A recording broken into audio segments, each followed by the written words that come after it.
우리가 방금 읽은 이 본문은 맡긴 돈의 비유입니다.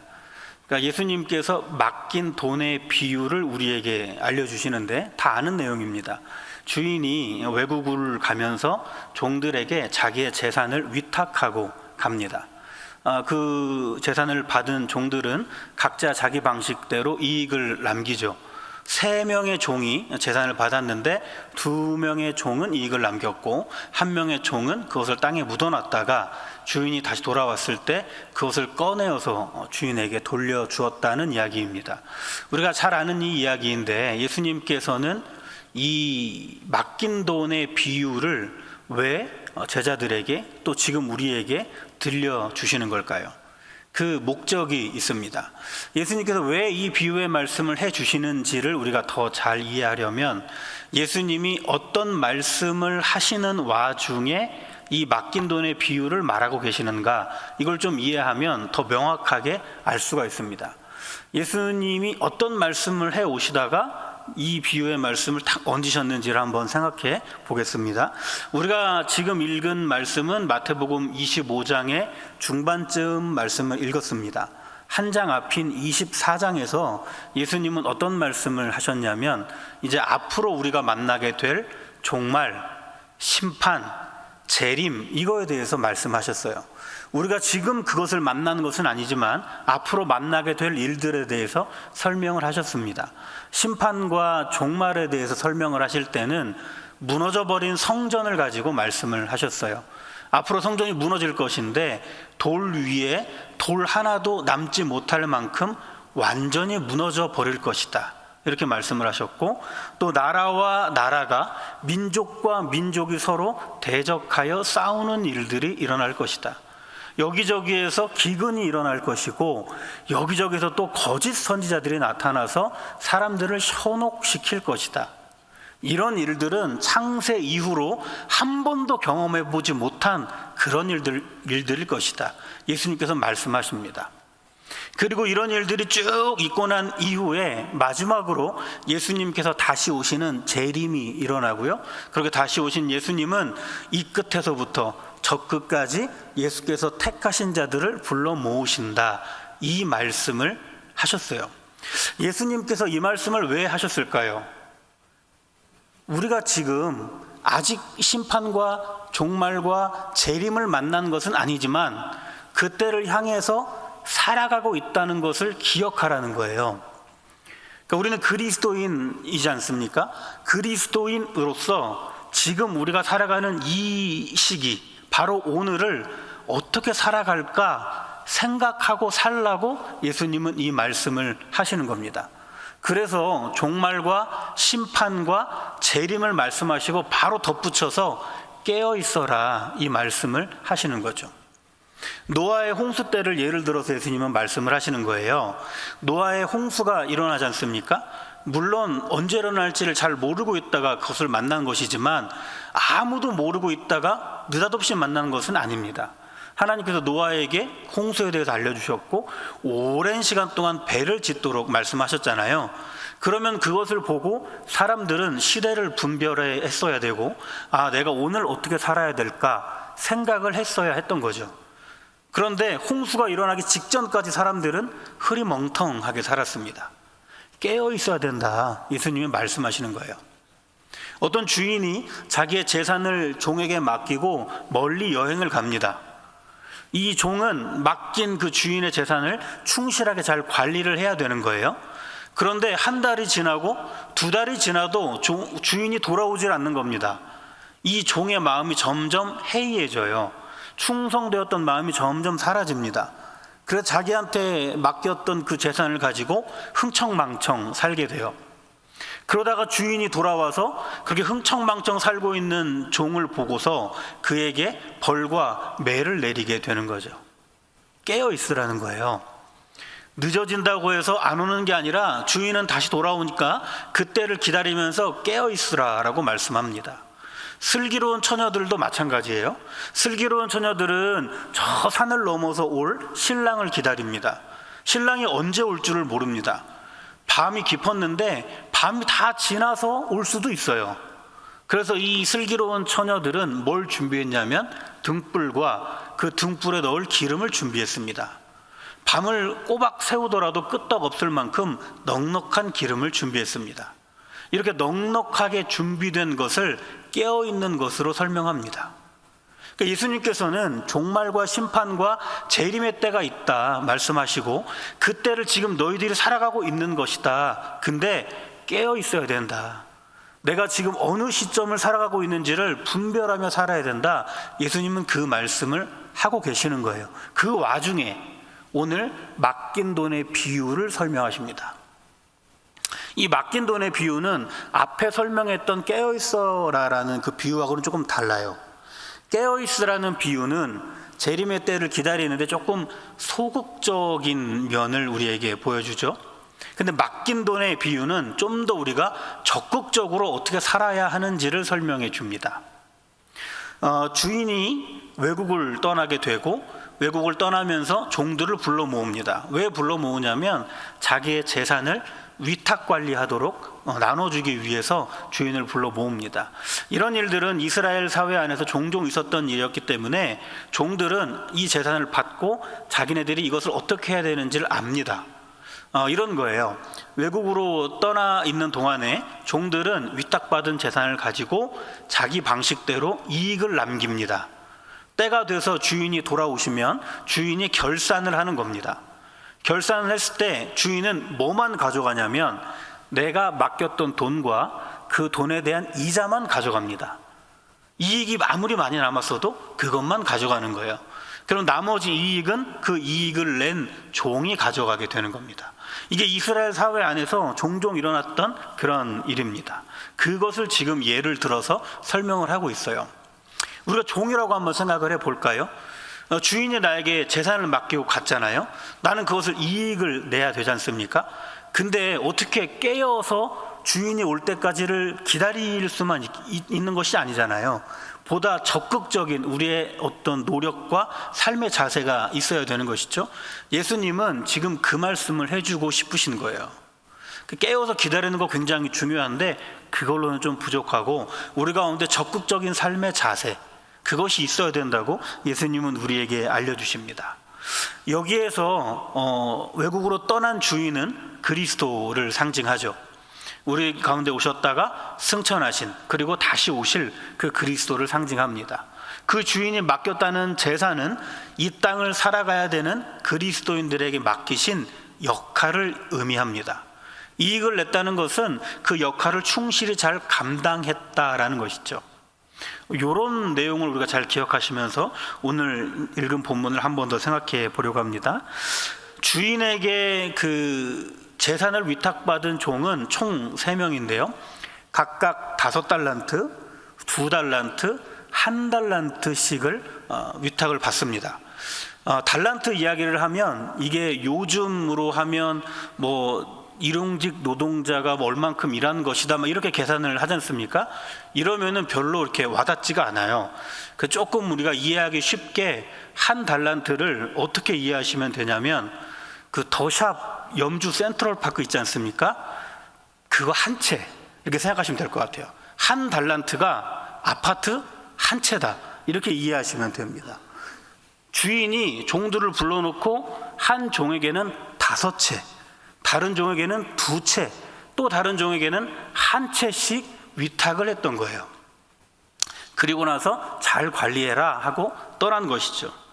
이렇게 위탁을 받은 종들 중에 5채와 2채를 위탁받은 종은 그것을 받자마자 바로 가서 장사를 시작합니다. 그리고 각자 받은 만큼을 더 남겨요. 10채로, 4채로 남기게 됩니다. 종이 이제 주인이 시간이 돼서 돌아오죠.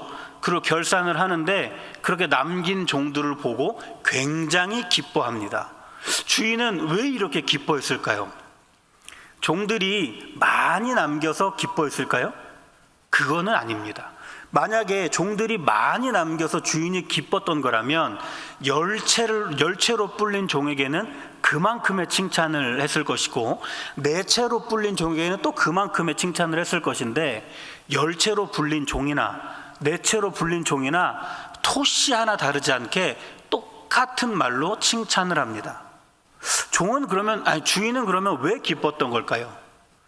주인이 이 두 종에게 똑같은 말로 칭찬을 하는데 뭐라고 칭찬을 하냐면 착하고 충성된 종아, 이렇게 칭찬을 합니다. 주인은 이게 좋았던 거예요. 내가 내 재산을 위탁하고 떠났는데 내가 떠나 있는 동안 이 종은 착하고 충성됨으로 내 재산을 관리했다는 거, 이게 기쁜 거예요. 그래서 그 두 종을 향해서 착하고 충성되구나, 참 잘했다, 이렇게 칭찬을 합니다. 그런데 나머지 종은 좀 다른 반응을 보였어요. 주인에게 한 채를 위탁받고 나서 그것을 가지고 어떻게 했느냐, 바로 그냥 땅에 묻어버렸습니다. 앞에 두 종도 5채와 2채를 받고 바로 갔다, 이렇게 성경은 설명하고요. 마지막 종도 그 한 채를 받고 바로 갔다, 이렇게 설명을 합니다. 근데 이 두 부류의 종들에게 썼던 이 갔다라는 똑같은 말이 뉘앙스가 조금 달라요. 우리나라 말로 하면 똑같이 갔다인데 원어로 생각해 보면 앞에 2명을 설명할 때 갔다라고 썼던 말은 적극적인 어떤 행동, 어떤 충성된 행동, 이런 걸 설명하는 긍정적인 표현이고, 마지막 종에게 썼던 갔다라는 말은 떠나버렸다, 잘라버렸다, 이런 부정적인 표현을 이야기하는 겁니다. 그러니까 앞에 있는 그 두 종은 주인에게 받았던 그것을 가지고 아주 적극적으로 기뻐하면서 그것을 가지고 자기의 역할을 하려고 간 것이고, 마지막 한 종은 그것을 받았는데 기쁘지가 않고 떠나버린 거예요, 종을. 왜 그랬을까요? 왜 앞에 두 종은 그걸 가지고 자기 해야 할 역할을 잘 했는데 왜 마지막 종은 그 한 채를 받고서도 아무것도 하지 않았을까요? 오히려 불편하게 주인을 떠나버렸던 걸까요? 그 마음에 분노가 있는 거예요. 이 마음에 이해 안 됨이 있는 거예요. 왜 나는 한 채만 주냐는 거죠. 왜 나만 차별하냐는 거예요.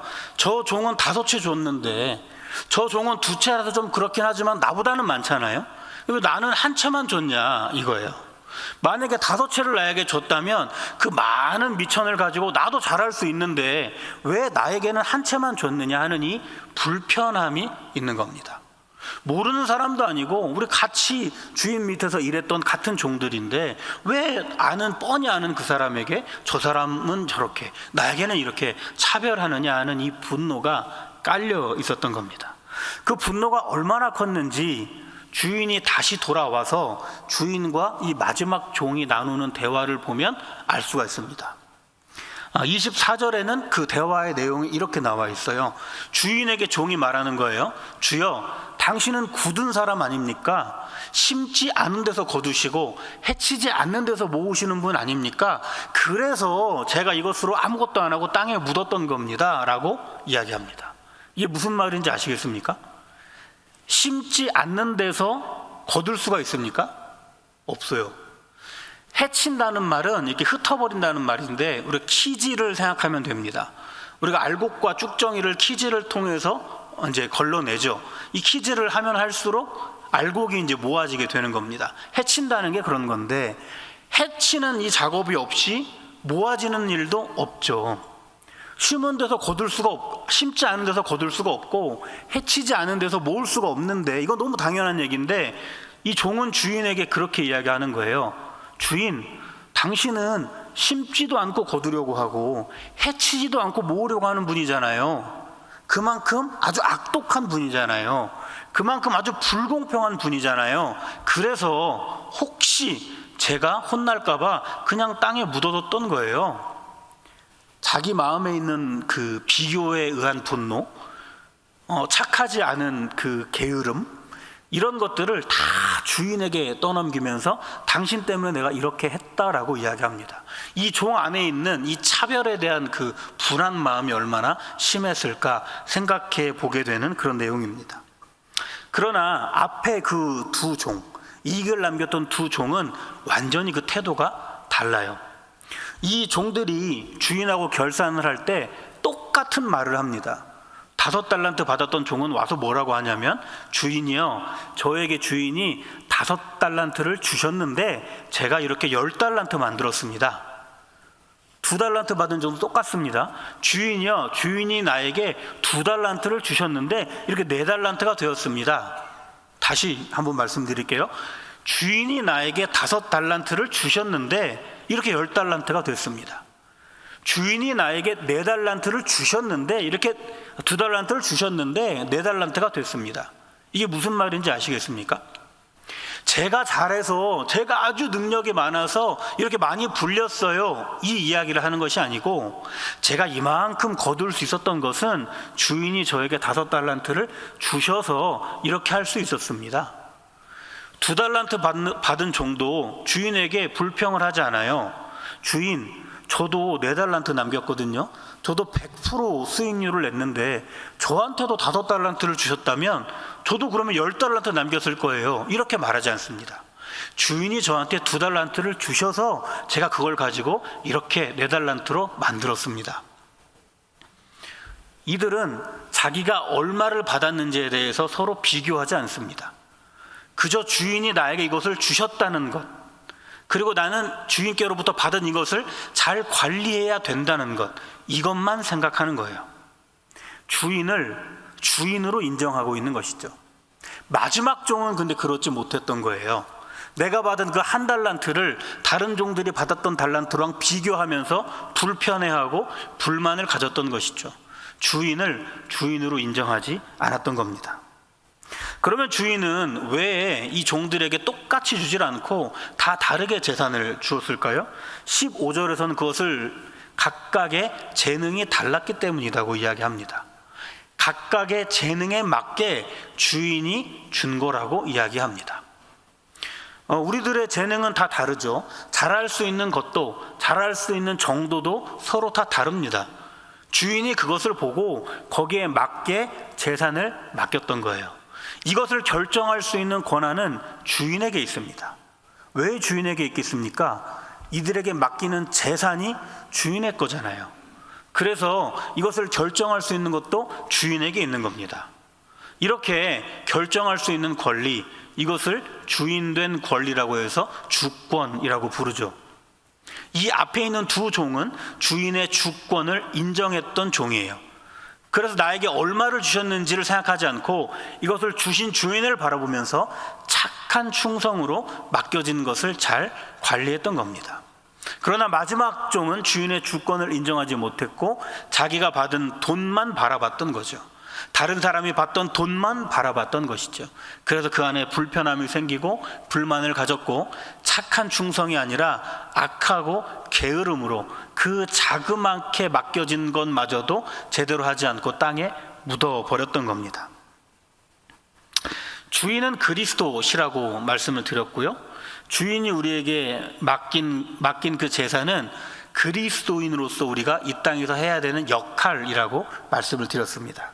주님이 우리에게 맡기실 역할을 결정하고 우리에게 그 역할을 부어주셨다면 우리는 그 받은 역할을 가지고 불편해하거나 아니면 교만해지거나 아니면 그것 때문에 위축되거나 다른 사람의 것을 보면서 부러워하거나 그럴 수가 없습니다. 우리의 각각의 재능은 다 다르다고 아까 말씀을 드렸죠. 그래서 하나님이 우리에게 맡기시는 역할의 그 양도 다 다를 수밖에 없는 겁니다. 우리가 아파트 5채만큼의 역할을 부여받았을 때 그것을 가지고 우쭐해야 할 필요가 없는 거예요. 그것을 가지고 교만해질 필요가 없는 거예요. 그것을 가지고 다른 사람을 무시할 필요도 없는 거죠. 반대로 우리가 아파트 1채만큼의 역할을 위임받았을 때 우리가 그것을 가지고 기죽을 필요가 없는 거예요. 우리가 그것을 가지고 다른 사람하고 비교해서 작아질 필요가 없는 겁니다. 우리에게 얼만큼을 주시는지는 주님의 주권이고 우리는 그 주권에 따라서 맡겨진 만큼의 착한 충성을 하면 되는 것이기 때문에 그렇습니다. 그런데 여기서 조금 반발심이 하나 생기기도 합니다. 내가 한 채를 받은 종이라고 한번 생각해 보세요. 같은 종인데, 저 종이나 나나 같은 종인데 내 눈앞에서 저 종은 5채를 받았고 나는 한 채를 받았단 말이에요. 기분은 나쁘죠. 그래서 종이 주인에게 그렇게 막 따져 물었던 것처럼 당신은 굳은 사람 아닙니까? 심지도 않고 거두려고 하고 해치지도 않으면서 모으려고 하는 분 아닙니까? 라고 이야기했던 것이 어느 정도 그럴 수도 있었겠다 생각이 들기도 합니다. 그런데 29절 말씀을 좀 보셔야 돼요. 29절 말씀에는 이런 말씀이 있어요. 있는 자는 받아 풍족하게 되고 없는 자는 그 있는 것까지도 빼앗기게 된다라는 말씀이 있습니다. 여기서 있는 것은 무엇을 말하냐면 내게 맡겨진 주님의 그 재산, 나에게 부여하신 역할, 나의 재능의 폭, 이런 것들을 이야기합니다. 한 채를 받고 나서 그것이 불만스러워서 땅에 묻어버렸던, 전혀 그 역할을 수행하지 않고 땅에 묻어버렸던 그 종의 그 한 달란트는 어떻게 됐습니까? 주인이 와서 그것을 10달란트 있는 종에게 넘겨버립니다. 그러니까 우리에게 부여된 그 역할을 우리가 충성되게 감당하면 하나님께서는 그거에다가 더 붙여주셔서 내 재능의 폭을 넓혀주신다는 말이에요. 내 재능의 폭이 넓어지면 어떤 일이 생기겠습니까? 주인이 나에게 주는 재산의 폭도 넓어지는 거죠. 나에게 주시는 그 역할의 양이 넓어지는 겁니다. 그러니까 주님은 그렇기 때문에 우리가 얼만큼 받았느냐 거기에 우리가 집중할 것이 아니라 내가 받은 것에 착한 충성으로 나아가라고 말씀을 하시는 거예요. 그렇게 우리가 착한 충성으로 나에게 맡겨진 일을 감당해 나가다 보면 있는 자는 더 받아 풍족하게 되는 역사가 나에게 일어나게 된다고 예수님은 우리에게 설명해 주십니다. 이 예화를 쭉 듣다 보면 이런 생각이 들 수도 있어요. 너무 충성을 강조하는 가스라이팅인가? 이런 생각을 할 수도 있습니다. 그런데 이렇게 우리가 착한 충성을 했을 때 뭘 얻게 되는지 거기까지 우리가 생각해 보면 이거는 축복이구나 라는 것을 알 수가 있어요. 주인은 착한 충성으로 성실하게 살아온 종들에게 뭐라고 이야기하냐면 참 적은 일에 충성하였구나 이렇게 이야기합니다. 적은 일이 아니에요. 아까도 말씀드렸지만 아파트가 5채잖아요. 2채잖아요. 적지가 않죠.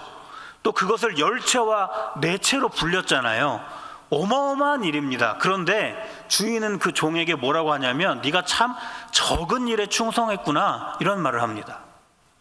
이 말의 의미는 뭐냐면 니네들이 그렇게 충성한 것으로 오는 결과가 있는데 너희들이 얻어서 누릴 그것이 있는데 그것이 어마어마하게 크다라는 말을 하고 있는 겁니다. 10채로 불렸지 4채로 불렸지 와 대단한데 너희들이 그 충성됨으로 받게 될 그 결과는 이것과는 비교가 안 될 만큼 큰 것이다. 예수님은 그 말씀을 하시는 겁니다. 뭐를 받게 되길래 아파트 10채도 적은 게 되는 거고 아파트 4채도 적은 게 되는 걸까요? 21절에 가보면 뭐를 받게 되는지가 설명이 되어 있습니다. 끝부분에 이렇게 말하고 있어요. 주인의 즐거움에 참여하게 되는 것. 그러니까 우리가 착한 충성으로 나에게 맡기신 그 역할을 잘 감당해 나갈 때 궁극적으로 받아 누리게 되는 것이 이거라는 거예요. 주인의 즐거움에 참여하게 되는 것. 여기서 주인은 그리스도라고 말씀을 드렸습니다. 그럼 그리스도가 누리시는 즐거움은 어떤 것이겠습니까? 여러 가지가 있겠지만 궁극적으로는 성부, 성자, 성령 삼위일체 안에서 누리시는 그 연합됨의 즐거움, 그 함께 하시는 그 기쁨, 그 안에 그 무엇과도 비길 수 없는 영광됨, 이런 거 아니겠습니까? 그 안으로 우리를 초대하시는 거예요. 우리가 그 안으로 들어갈 수 있다고 말씀을 하시는 겁니다.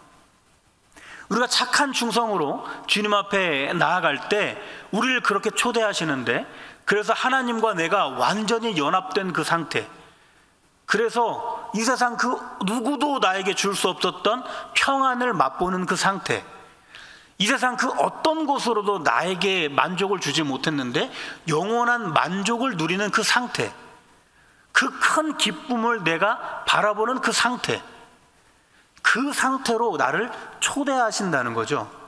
우리가 어떨 때 그렇다고 말씀을 하시냐면 착한 충성으로 우리에게 맡기신 것을 감당해 나갈 때, 그럴 때 주님께서 우리를 여기로 초대를 하신다는 거예요. 우리가 이 주인의 즐거움에 들어가서 살아야 우리 긴 신앙생활 속에 찾아온 매너리즘에서 벗어날 수가 있습니다. 이 세상을 살아가는 그 버거움의 벽에 걸려 넘어지는 그 일에서부터 우리가 벗어날 수가 있습니다. 신앙생활을 오래 했다고 이 주인의 즐거움에 자동으로 참여할 수 있는 게 아닙니다. 내가 어느 정도 영향력 있는 자리에 있다고 해서 이 주인의 즐거움에 자동적으로 들어갈 수 있는 게 아닙니다. 나에게 맡겨주신 그 역할을, 그것이 어떤 역할이든지 다른 사람의 역할과 비교하지 않고 나에게 그 역할을 주신 주님을 바라보면서 착한 행실로 감당해 나갈 때, 감당해 나가면 나갈수록 주님은 나의 재능의 지경을 넓혀주시고 그 넓어진 지경에 또 거기에 맞는 역할을 주시고 또 우리는 착한 행실로 그 역할을 감당해 나가는 이 과정을 통해서 우리를 예수님께서는 주님의 그 즐거움의 자리로 들어갈 수 있도록 이끌어 주신다는 것이죠. 저와 우리는 각각 다른 재능대로 하나님께로부터 부르심을 받았습니다. 우리 눈에 보기에 저 사람이 맡은 역할은 굉장히 좀 존귀해 보이고 나에게 주어진 역할은 좀 초라해 보일 수도 있습니다. 그러나 주님께서 우리에게 기대하시는 것은 각각 재능대로 부여된 그 역할을 착한 충성대로 감당해 나가는 것입니다. 우리가 얼마를 남겼느냐, 뭘 어떻게 결과를 냈느냐, 이게 다가 아닌 거예요. 내게 맡겨진 그 일을 내가 어떤 자세로 받아들였느냐, 주님은 그것을 원하십니다. 10달란트 만든 종만 극도로 칭찬하시지 않으셨습니다.